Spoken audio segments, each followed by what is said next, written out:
lives are changing. We're flying high, creating a complaint-free world. No more, no more complaining people. Their lives are changing. We're flying high, creating a complaint-free world. No more, no more. And that is what we are doing. And I am here to invite you to stop complaining and start living. I'm Will Bowen. I'm the founder of the Complaint Free Movement with over 13 million followers worldwide. People who have taken the Complaint Free Challenge and have changed their lives and are helping to create a kinder, gentler, less complaint-filled world. And I thank you for being here with me every day. Please say hello if you're here for the very first time. Let us know how you came to be with us and share a little bit about yourself. And speaking of sharing, thank you to those of you who share these jump starts every single day. And that's a lot of you. I appreciate it. First one in the door is Daniel Byrne this morning. Good morning, Daniel. It's good to see you. And today we are going to be jump starting, believe it or not, how to talk to your family during Thanksgiving. I've actually given it some thought because I know that's not actually given it some thought as if I don't normally. No, what I'm saying is that I've really thought about how to talk to our families during Thanksgiving, because talking to our families during Thanksgiving sometimes can be strained at best. Anyway, and now with so much going on in the world and politics in the virus, in the politics of the virus, so many people are polarized. And so we're going to talk about how to talk to our family members during Thanksgiving, which is coming up in just 2 days. So we won't be live on Thursday or Friday. No jump starts on Thursday or Friday. Sorry about that, but I'm not sorry about that. I'm looking forward to the time. Anyway, who else is here? Heather Ellis is here. Good morning, Heather. Good to see you. So is Lynn Balone. Also, we see Robin Flaherty is here. Hey, Robin, great to see you. Greg is here. Hi, Greg. Welcome. Good to see you.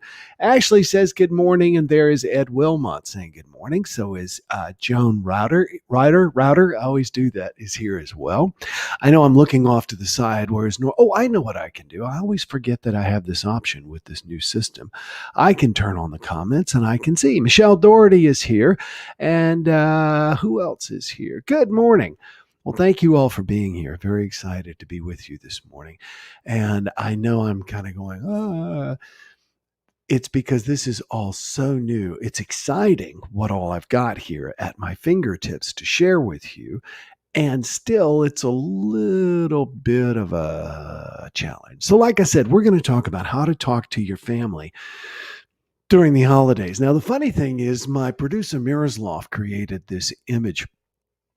And when he created it, I think I saw it differently. Let's just say that. I think it's great. Don't get me wrong.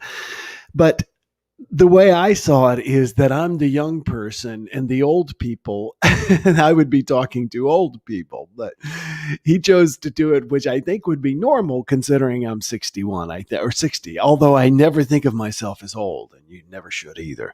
I think it was Wayne Dyer said, never let an old person move into your body. So how to talk to your family during the holidays.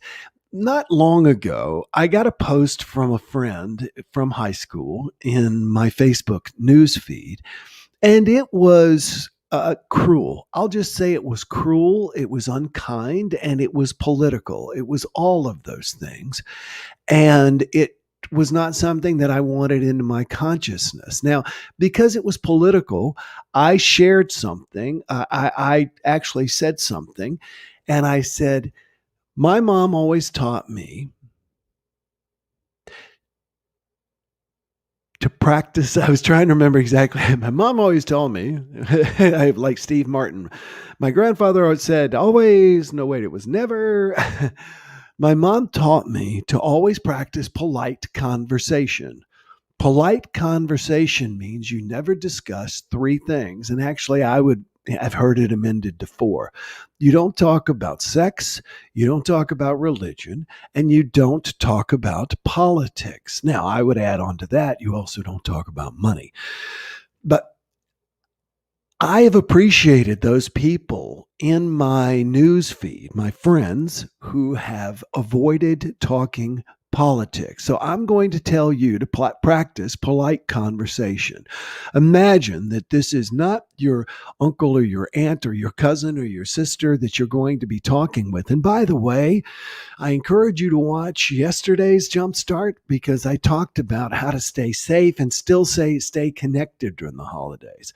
I'm talking about whether you're talking with people virtually. And remember, I don't get paid for this, but Zoom is offering unlimited time. They're removing their 45 minutes from their free plan. So you can literally sit there at the table and have dinner while your family is having dinner at their table, and you can be there. Now, when you converse, remember, don't talk about, you wouldn't, I would imagine, talk about sex at the Thanksgiving table, right? Well, treat the same thing as with politics. Now, what do you do if someone else does? You use a little verbal misdirection by complimenting that person. I noticed, for example, I have an uncle who's into wood carving, and we are diametrically opposed politically. And so what I do is I always make sure that I compliment his wood carvings. If things start getting a little political, and he may say, well, it looks like your guy didn't do so well, or looks like whatever, and we're on the verge of disagreeing. Bear with me just one second.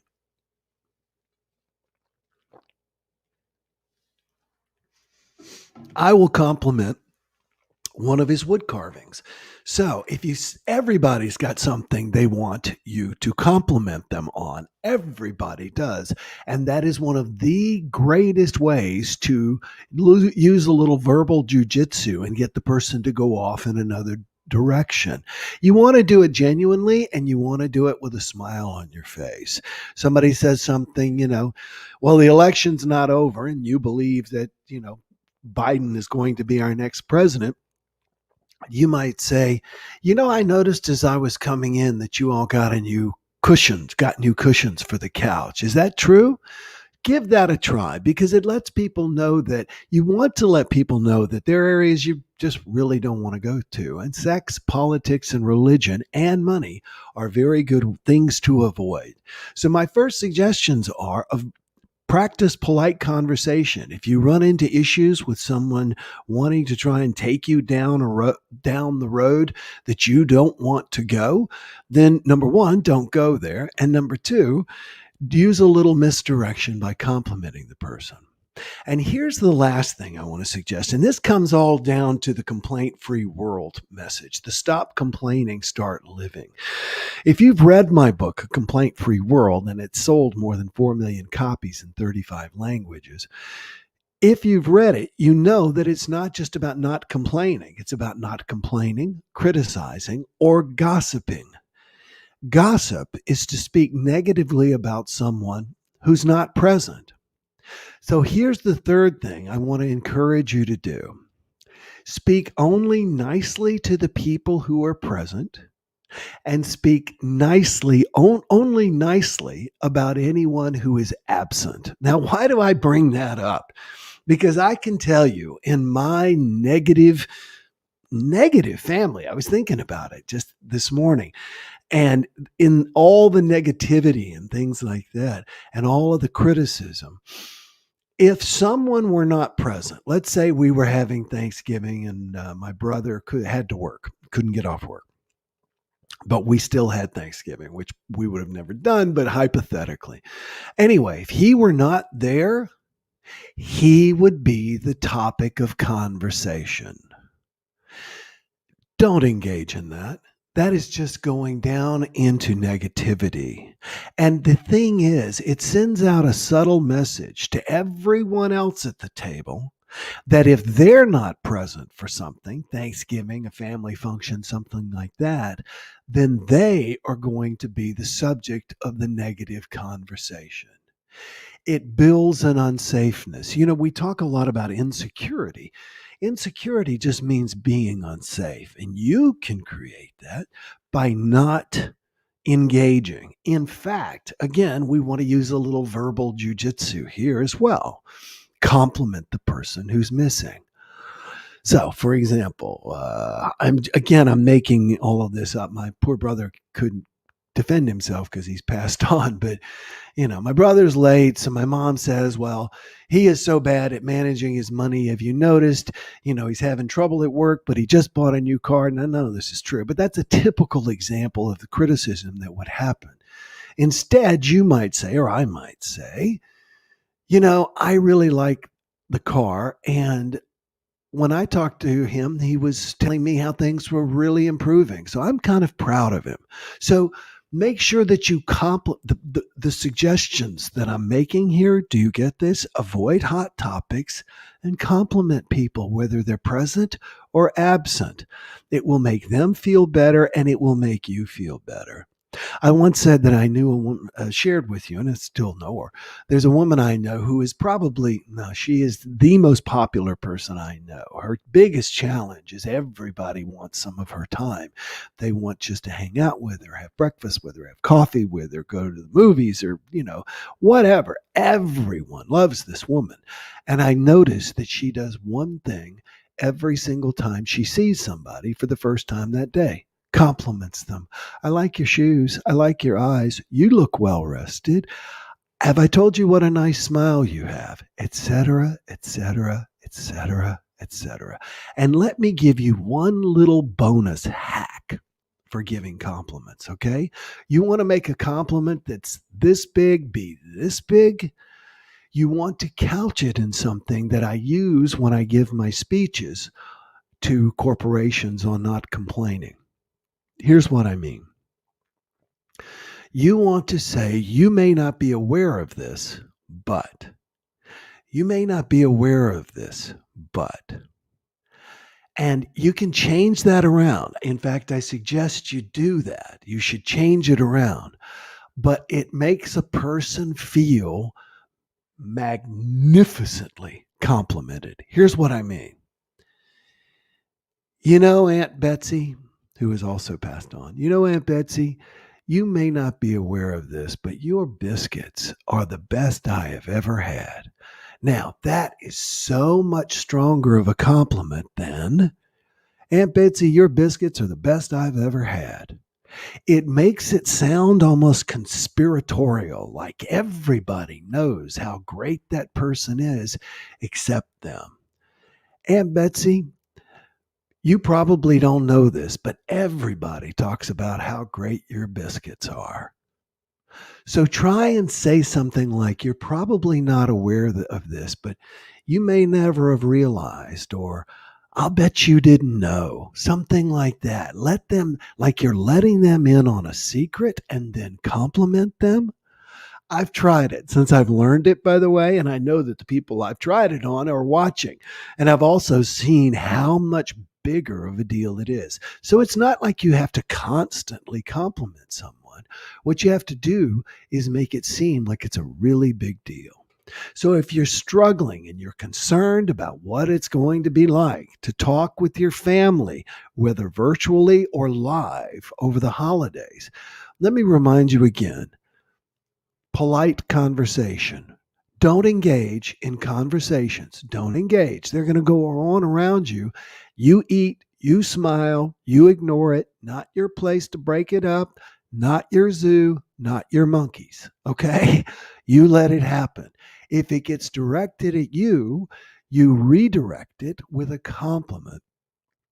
And if they are attacking someone who is absent, you want to make sure that people know that, but you do it in a subtle way by, number one, not engaging, and number two, complimenting the absent person. Let me take a second to check in with all of your comments right now. And this is a great chance for you to click share. I noticed just this morning we had 187 people sign up to follow this page last month. And it's because you take a second right now and click share. So let me see your comments. Anybody got anything else you want to add to the party before we say goodbye? Dominic and Juanita are here. They say terrific morning. Good morning. Jerome, he's here as well. So, like I said, this takes a few seconds for things. I will hang around at the end of this broadcast and I will look for your comments. And remember, you can comment and share anytime. You don't have to do it while you're live. Daniel Burns says, I came from a family where we are always playing games, even while we eat. I'm trying Utri, setback, rummikab, etc. I found that it helps to fill that void that otherwise would be filled in by awkward conversation topics. Will be a little tougher this year in a virtual world, but we will figure it out. Great idea, Daniel. And I actually thought about that as well. Game playing, not in the psychological or emotional or relationship sense, but playing games is one of the best ways to connect with your family and not argue, not fight, etc. I think that we used to play cards all the time. And I don't remember us fighting during cards. I do remember us fighting at the dinner table, but not giving. Greg says, can you give your definition of gossip again? I think what I said was commenting negatively on someone who is absent. And I just made that up, but I think I'm going to stick with it. I think it's true. I think it's good. Gossip is not commenting negatively about someone who is absent. Thanks, everybody, for being here. We are going to get together again tomorrow, and that'll be our last jumpstart of the week. Tomorrow, we're going to have what I'm calling a complaint-free Thanksgiving. I want to see a lot more involvement from you. I want to hear how your life has been. I really want to hear and know more about you tomorrow. So we're going to be doing that tomorrow, a complaint-free Thanksgiving. I hope you'll enjoy it. Join us, and I hope you'll enjoy it. Enjoy today, and remember, stop complaining and start living. Enjoy today. Bye-bye. No more complaining people. Their lives are changing. We're flying high, creating a complaint-free world. No more complaining people. Their lives are changing. We're flying high, creating a complaint-free world. No more